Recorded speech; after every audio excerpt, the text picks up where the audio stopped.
Our guest this episode is a true champion for trade show exhibitors, someone who spent decades helping companies ditch the just show up mindset and start seeing real results on the trade show floor. She's an educator, consultant, and author of Build a Better Trade Show Image and Exhibit Design That Works. Through her podcast, blog, and Exhibit Marketers Cafe, she's empowered thousands of exhibitors to attract more qualified leads and outshine the competition. Here to discuss how to make your trade show booth more successful, please welcome to the podcast, Marlys Arnold. Welcome to the Engaging Personalities Podcast. I'm Anders Belanger, founder and CEO of Engagify, where we're on a mission to rehumanize business through engagement. We believe that we can all be more successful if we can command attention and deepen connection. So stick around to the end of the show and we'll reveal how you can be our next guest on a future episode. So let's get ready to engage. Marlys, welcome. Thank you, Anders. This is so fun. I'm looking forward to this. Yeah, and well, this is, to me, I was going to ask you, you've had a podcast for so long. I talk about, you are like the OG trade show podcast for sure, right? How often are you on podcasts, or are you hosting most of the time? Well, it's funny. Most of the time I'm hosting. It seems like it goes in waves. Like you're the second podcast interview I've done recently. I've got another one that I've been asked to do. So I kind of there'll be like a bunch of them, and then I don't do any for a while, and then people will start asking me again. So, but yeah, no, I've been podcasting since before most people even knew what a podcast was. I started Trade Show Insights back in April of 2006. So we are now in season 20. Wow. All right. I don't know. My Zoom's probably not picking up me clapping, but yeah, I'm clapping my hands. And I have to admit, Marlys, I started looking at trade shows, a lot more seriously around 2007, 2008. So I was one of your podcast listeners very early on. So, oh, wow. So you influenced me. So I want to thank you for, all the work you've done for the industry in a sense, just giving a platform really to, trade shows in media, because, again, there's still not that many, but there's way more podcasts in general now, but you've been doing it a long time. So I think you've probably influenced a lot of event managers. So I'm kind of having a fanboy moment here a little bit, because I think, there's going to be other people are going to be like, oh yeah, Marlys, I know her. So, well, it's really funny because I don't always necessarily, I had no idea you'd been a listener for so long.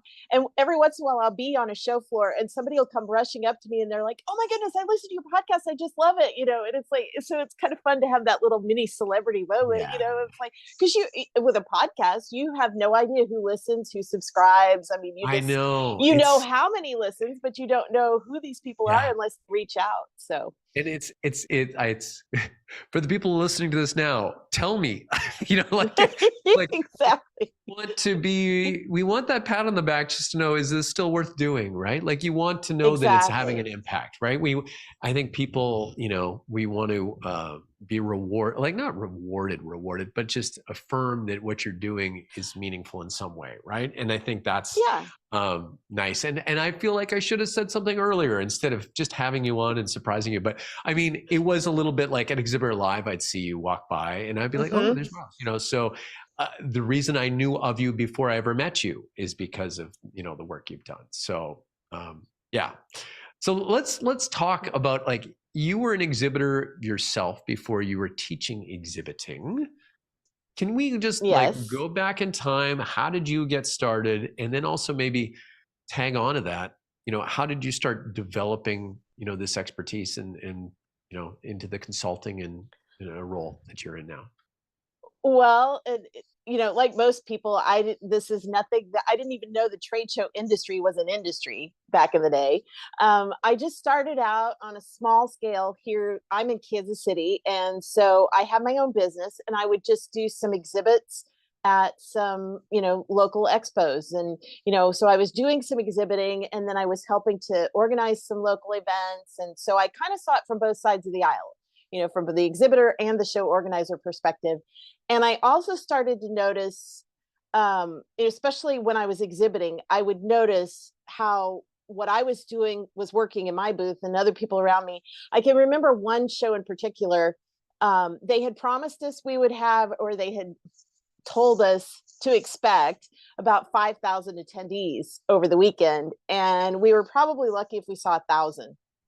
It was Cinco de Mayo, Mother's Day, you know, right before Mother's Day, all this stuff. And it was like, the traffic wasn't there. And so everybody around me was complaining. It's like, oh, this is awful. And we wasted our money. And why are we here? And the show organizer was awful. And, you know, but I had done several things. And so afterwards I started breaking it down. It's like, what did I do that really worked well? So one of them was that I teamed up with the show organizer. I talked to them ahead of time, asked them about what kind of things, you know, what kind of options were available. So I had some opportunities.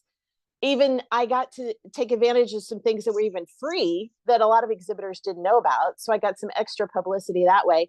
I also did some pre-show promotion. And so people came to the event and came to my booth and specifically said, hey, we wouldn't have known about this event if you hadn't invited us. So there were things that I was doing. And then of course, you know, just the usual, what I call the 10 commandments of booth staffing, of things like, you know, I wasn't sitting down, I wasn't on my phone, you know, I was engaging with people. And so I just started walking shows and taking note from an attendee perspective, what people were doing that worked in their booth and what didn't work. And I just started compiling all these notes. And then eventually that's what led to all my trade show consulting and my trainings, and then all the notes for my book, my first book, Build a Better Trade Show Image. So cool. So yeah, so it's, I mean, over time, that expertise just gets deeper and deeper. And yes. I mean, well, but let's face it, a lot of the same problems just keep coming back, right? I always think when I do my own booth staff trainings that, like, you know, there's some common, you know, this idea that this common knowledge stuff that we shouldn't have to talk about, right? Exactly. Is what we have to talk about. And I joke, like, here, I feel like a gym teacher in grade 7 trying to tell a class about deodorant, you know, like, but here we go, you know, like, you know, this is where we're at. So yeah, it's kind of like you'll always be, you know, have a market, right? Because it's like, it seems like we always need to be reminded, and we always need to also just reach for that next level, right? Well, and so many people will come up to me, like I'll teach a workshop for a, you know, particular show, and one of the exhibitors will come up, or multiple exhibitors will come up to me afterwards and say, you know, we've been exhibiting for 10 years, 15 years, 20 years. Nobody's ever offered us this kind of education before. We learned things that we wish we would have done differently all along, and now we're going to change for the next show, you know. So right. I think a lot of times exhibitors are just kind of expected to learn by osmosis. And that doesn't work very well. Well, it's almost like throwing them in the deep end, right? Like exactly. sink or swim kind of thing. And I know, I mean, I do believe trade shows are a great place for, you know, new employees to learn a lot, right? Because they get to talk to customers, and they get to hear other experts speak about the product or solution. And so they can absorb that way, osmosis. Right. But we're at a neat time right now where, you know, I feel like engagement skills are kind of declining because we just don't need them as much. There's a lot of texting. There's a lot of, you know, there's ATMs, there's, you know, self-checkout. There's a lot of places where we don't have to interact with people. True. And trade shows, it's all about the interaction. And also coming out of pandemic, now we're years removed now, but there were people who'd never been to a trade show before because they were new in the workforce. So there's some interesting things happening there. Yeah. What are you seeing out there? Well, and you've got the generation coming up now, the Gen Zs, and even starting into the Gen Alphas, that, you know, they are used to everything's on their devices. They don't, I mean, they can sit and text back and forth or chat back and forth with somebody in the same room or same building, you know, so they're not, their interpersonal skills maybe aren't as well refined as, you know, those of us in Gen X or something. So yeah, so there's that.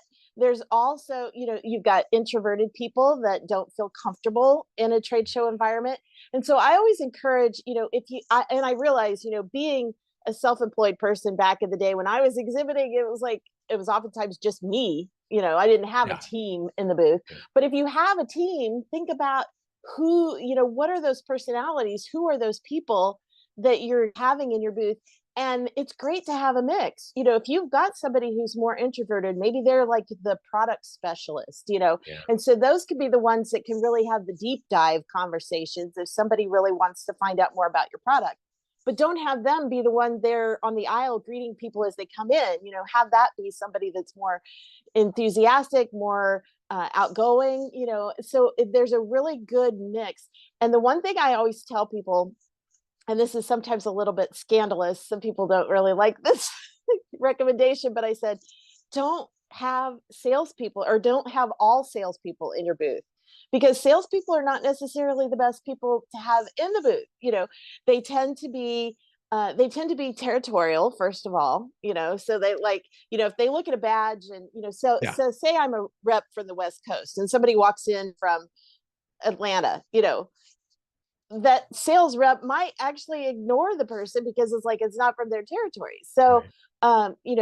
there's that. And then there's the fact that they're often so focused on what they might be missing out on by being at the show, so they're the ones that are likely on their phone texting or returning calls or whatever. So thinking about who can you have other than just salespeople in your booth, because, like I said, the product specialists, the customer service reps, other people like that might actually be better.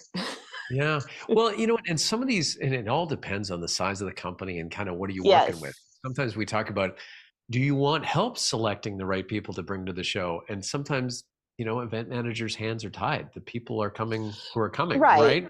And then Right. the roles, they might have that pre-assigned too, right? And I think a lot of times, a lot of those introverted people tend to be engineers, tend to be the subject matter experts that are for the deep Yes. dive. So that's a good fit that way. But Right. I've also seen companies where they might find people who are really good at trade shows and they make like an A team, that they take to the shows, right? And then they fill Hmm. in little pieces with Exactly. some of those experts and maybe the territorial salespeople, but they bring a core group of people that they just know can really rock the show, right? Right. Right. Well, and that's the thing, I realize a lot of times it's like you are told you have to take this person and this person and this person or whatever. But that's where just even being aware of the different personality types, the different roles that you need people to play, and how can you educate and train them, and kind of get them up to speed and make them feel more comfortable on the show floor, no Yeah. matter what role they're going to have to be playing. The comparison that I always give is you wouldn't just take your car keys and toss them to your teenager who's never had a single driving lesson. I mean, that's just not a smart Yeah. idea, right? So the same thing is, you don't want to just send somebody to be your representative, your ambassador in your booth, and not give them any kind of education. Yeah. I mean, that's just expecting them, like you said, it's like throwing them into the deep end of the pool and hoping that they survive. Well, and it's funny because some big companies have training on how to take vacation, right? Like that's part of their learning, like how to officially request vacation. There's learning on that in terms of a manual or an online training or something. So they actually often will take more training on how to take vacation from their company than they ever will for working a trade show, which is a Wow, customer facing event, right? Like, that's so it's really like, sad. yeah, and I've said this lots, that I always think that training booth staff is the number one thing that can improve your results, but it's the last Hmm. thing companies tend to spend money on. Do you It find that in is. your experience? Okay. I do. Well, and whenever like Exhibitor Magazine or anybody does these surveys on where does the budget go, the booth staff training gets lumped in with like usually like all the other booth staff things of like, Yeah. sending them to the show and all that kind of stuff. And I get it. I mean, you've got the mandatory stuff of you've got to, rent the floor space, you've got to ship the stuff, you've got to get a new booth display, you got to, all these kinds of things that you have to spend money on. But if you spend even just a small fraction of your budget on the booth staff education, all of those other things are going to produce so much greater ROI. Yeah. So, I mean, ultimately renting space on the floor or shipping your booth is not producing any ROI. No. It's those, you know. and you were on one of our executive roundtables not long ago, and Hmm. that's my three-legged stool of ROI, right? You got the must-haves and this kind of like red level thinking. Yeah. Uh, sorry, I'm going to jump to something that just came to mind was that one of the last people I talked about, they actually inquired about a booth staff training. One of these companies, they actually went to CES, of course, Consumer Electronics Show, wild show, right? A lot of eye Yeah. candy and lots of fun gadgets and things happening. And they went there to research booths, right? Like because Hmm. even in Exhibitor Magazine, Best of CES comes out and you see all the fancy booths, all Right. the LED screens and everything. And this person, she came back, she came away, her biggest takeaway was that she remembered the booths that had the best booth staff, like the ones that really engaged with her. And here Yes. she went thinking she was going to go look for some fancy, whatever it would be, right? Widget, Hmm. whatever that you could put in a booth or have your booth builder, integrate into your booth. And that was her biggest takeaway. And so it's like, wow, and there is that stat that goes way back. I think CEIR, Yeah. 85% of your success comes from your booth staff. Something around that number, right? And that just seems to be staying true, I think, in a sense. It is. And the thing is that I always say, you can have the most beautiful booth, you can have the most wow, like you said, the most amazing booth at CES, but if your staff is rude or they just are unengaged and not very professional, that's going to reflect poorly no matter how gorgeous your booth was. So it all needs to be a balance. I always say, you talk about your three-legged stool, I always talk about that there's three aspects. You need to have your booth design, your exhibit design, how it's going to look, all the things that are going to be going on in your booth. That needs to be an important component. Your marketing, and that's a part that a lot of people skip. They're just like, oh, they take what I call the field of dreams approach of, if you just build it, everybody's going to magically come to your booth. That doesn't happen. You've got to market it. And we could talk a little bit about some pre-show things too. Yeah. And then you've got to have a good booth staff.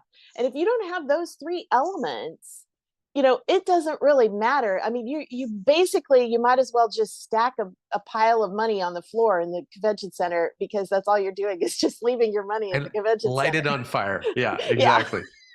uh, so, when we talk about, outshining, your competition, what are some ways that you suggest companies do that? Because I mean, everyone wants to be shiny. Everyone wants to, take focus.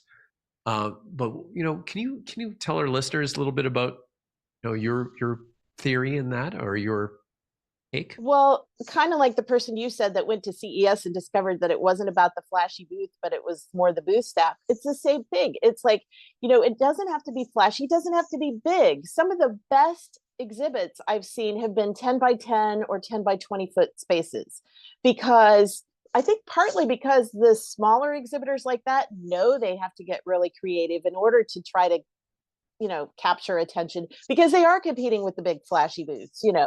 But one of my favorites, one of my clients several years ago, she had a little 10 by 10. She was in a major show. She was feeling very intimidated of what could she do. And we worked together and we came up with a very interactive activity that she could have in her 10 by 10 space. So, she didn't have the budget to do like a big flashy, VR type thing, with the goggles and all that. But she just simply had a video that she played. She actually, I should back up and explain what she did. She had, her booth was all about autism and helping autistic kids. This was a show for physicians. And so she had this video that she played in the booth, and she had them just wear headsets. So the doctors would come into the booth, they would sit down, they would watch this video, put on the headset, and feel what it was like to experience the world from an autistic person's point of view. The doctors were so excited, they would leave, they would go get somebody else, they would come back. She ended up blowing her goals out of the water, because just simply because she had this very engaging, very interactive experience. And she did all this in a little 10 by 10 booth with a very small budget.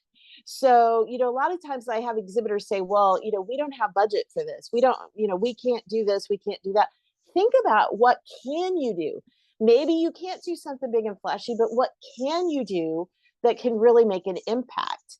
And like I said, I've seen it done in booths of all sizes. So it may take a Mhm. little more ingenuity and a little more creativity, but it definitely can be done. Yeah, that's interesting. I also like the idea that, in some of these smaller booths, you don't have the real estate to try all these different big things, and so booth staff kind of it falls on their shoulders to like do Yes. the heavy lifting in a sense, right? So they it's up to me kind of mentality, right? Because Well, and it goes back to the other piece that I was talking about with the pre-show marketing too. Getting the word out ahead of time. How can you spread the word, whether that's through social media, whether that's using tools, often free tools that your show organizer will provide for you. So, doing something to promote. Back to what I was talking about, one of my original experiences in that really slow show, I sent out just 25 postcards. And I just said, these were people that I'd been trying to get in front of and just hadn't been able to arrange an appointment or whatever. And I said, hey, come see me, come check out my booth at the show. And they came, well, I'll say half of them came. And that's, to get 50% response, that's pretty good. And yeah, several of them, like I said, told me that they wouldn't have known about the event if I hadn't invited them. So it's just little things. I mean, you don't have, sometimes, again, I have exhibitors say, well, I can't afford to buy the whole list. That's just too expensive. Well, don't buy the list, make your own list, find, who are some people that you really want to target, invite, even if you just invited 25, like I did, you're going to get more people in your booth and have that opportunity. Give them some kind of an incentive of why they want to come. You have a gift waiting for them. Encourage pre-scheduled appointments. That's one of the best tools. And I'm always amazed. That's so simple and it's basically free. And so many Mhm. exhibitors don't even think to do that. Yeah, I'm seeing in some of those event leader roundtables we've been hosting, a lot of them are. I think that was one of the things when you were there. They're It pushing for was, those yeah. and of course, the C level wants to see that. They want, having high valued meetings and making best use of time and talent Right, of everyone who's there. right. Optimizing from that point of view is super important. I want to ask you a little bit. You've written 2 books, and so there's a lot of body of work, let's say, that you Yes. developed over the years. What's changed over the years? Has your model changed? Has it stayed the same? Like in some ways, it makes sense that hey, people are people. How much is this changing? Or what did you find in over the years? I would say, well, and the interesting thing is that with Build a Better Trade Show Image, that's one book I've actually even written twice because I did the, the updated version. So it was interesting to see how much of that book stayed the same when I rewrote it for the second edition.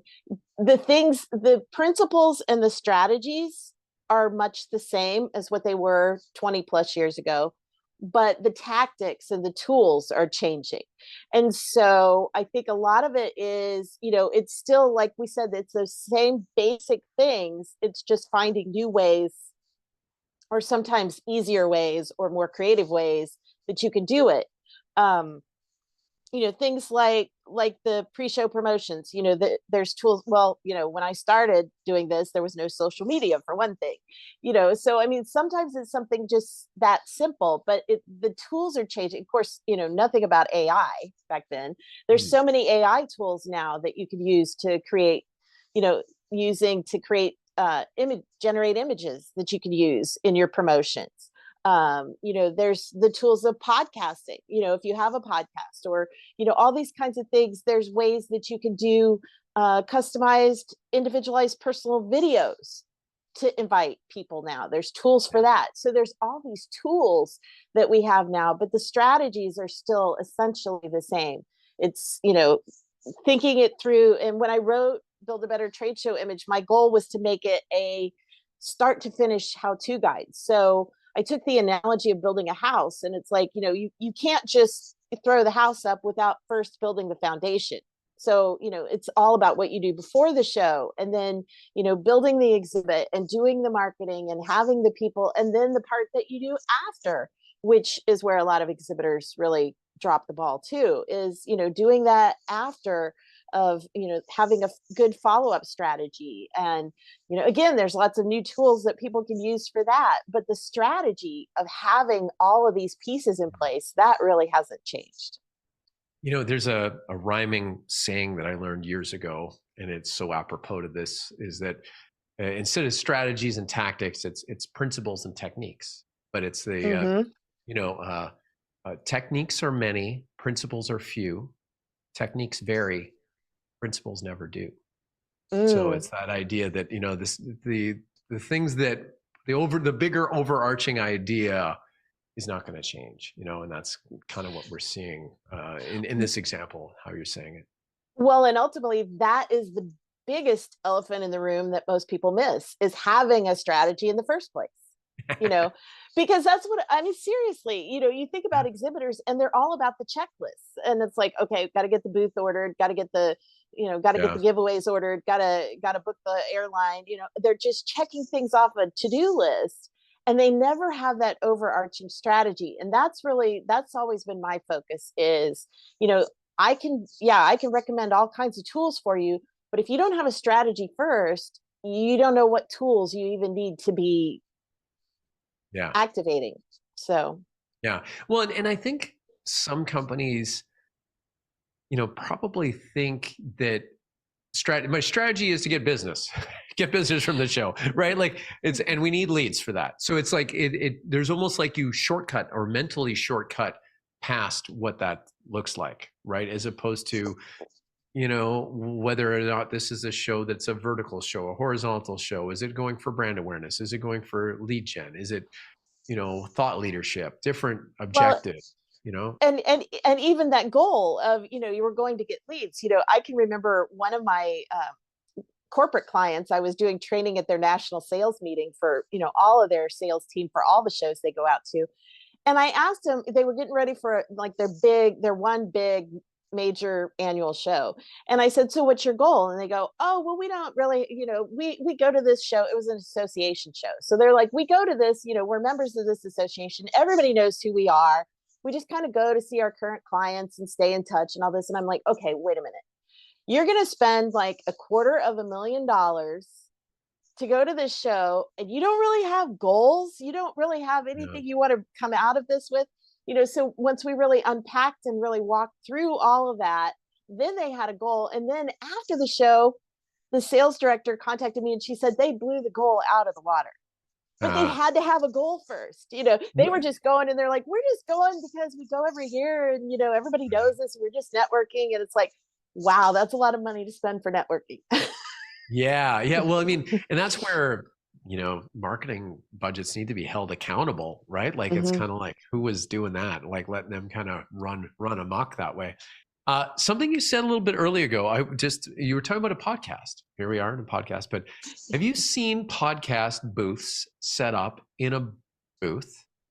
And what are your thoughts on that? Because I have my own kind of thoughts on that, but do you think that's effective? Or I guess it depends on the strategy. It depends on the strategy. If it's just, you're just doing it just for, attraction purposes, then maybe not. But if you already have a podcast, then it makes perfect sense. I mean, you have all the experts in your industry are in one building all at the same time. So it makes a lot of sense to book those people and do like a whole bunch of podcast interviews there on the show floor. But it's not just having a podcast booth, podcast pod in your booth is not necessarily an attraction strategy in and of itself. That's my feeling too. It's like, it's one thing if, there's some thought leadership and things you're doing, but it takes up a lot of real estate, and it isn't really that interesting to look at, right? No. Like it's not going to stop. It's not, unless it's a celebrity you're interviewing, I don't think anyone's going to sit around and listen, to the podcast. So, anyways, that was a little aside.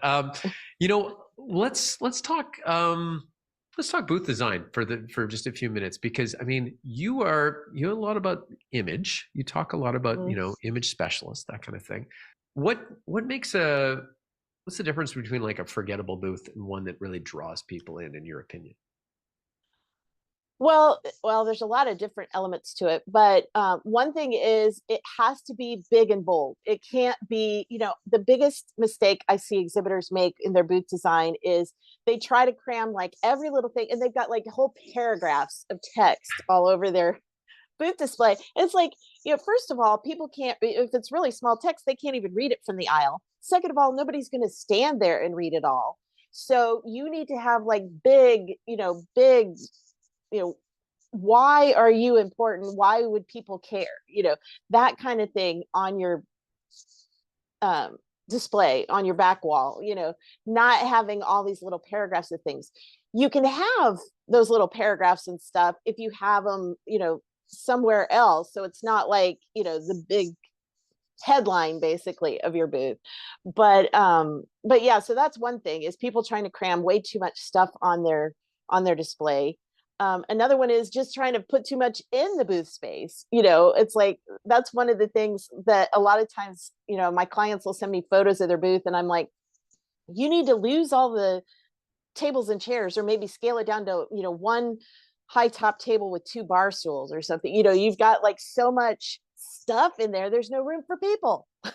Well, and the mock-up drawing, like the top-down view that the exhibit dealer would, exhibit house would show you, it always goes, oh yeah, that looks like lots of room. It looks like lots of room on paper, and then you build it, and then you're like, what the heck? This is like, so it's always smaller than it looks on paper, I would say. Well, and another tip I give people is just tape out, if you've got a 10 by 10 space, and it's kind of hard if you got like a giant booth, but if you have a 10 by 10 or 10 by 20, tape off a space that big on the floor somewhere in your office if you can, and just look at how big that space is. I do this sometimes in my live workshops. I'll tape off a space and I'll have some people from the audience come up, and it's like, by the time we get about 5 people in that space, they're like, oh yeah, this is kind of full. So you've got to make sure that the furniture is not taking all the space, so that you've got space to actually have people come in. Yeah, that's right. You don't want to, and that's the thing, people see a very busy booth, they don't want to go in it, right? It's kind of like you need enough of a vacuum so that nature abhors that vacuum, so that people come in. Marlys, you've worked with, I don't know, thousands of exhibitors. I don't know, hundreds, thousands. I don't know. Been doing it a long time. Yeah. The sad thing is I've never really tracked, so I have no idea exactly how many people I've worked with over the years. We'll give you credit for a lot. Okay. I know it's in the thousands, but okay, there you go. Okay. So what keeps you inspired to keep, pushing the industry forward? I always every trade show, I want to see the best trade show I've ever seen. I want every exhibitor, I want to go and have the best booth they've ever had. I always want to be pushing the envelope, getting people to try new things, getting them to, really focus on what they're doing, and just, especially because now, as people are feeling like, they're getting their budgets cut or whatever, you've really got to do more with less. And so the more creative you can be, the more strategic you can be, the more ROI you're going to see from your exhibits. And so, that's just, I always want to help people. My mission is, I'm all about your exhibit success. Awesome. That's a good place to ask you, how do people reach out to you if they need help? Well, they can reach out to me. I'm on LinkedIn all the time, so I'm pretty easy to find on there. My 2 different websites are exhibitmarketerscafe.com, and then the podcast is at Trade Show Insights, with an S on the end, tradeshowinsights.com. Perfect.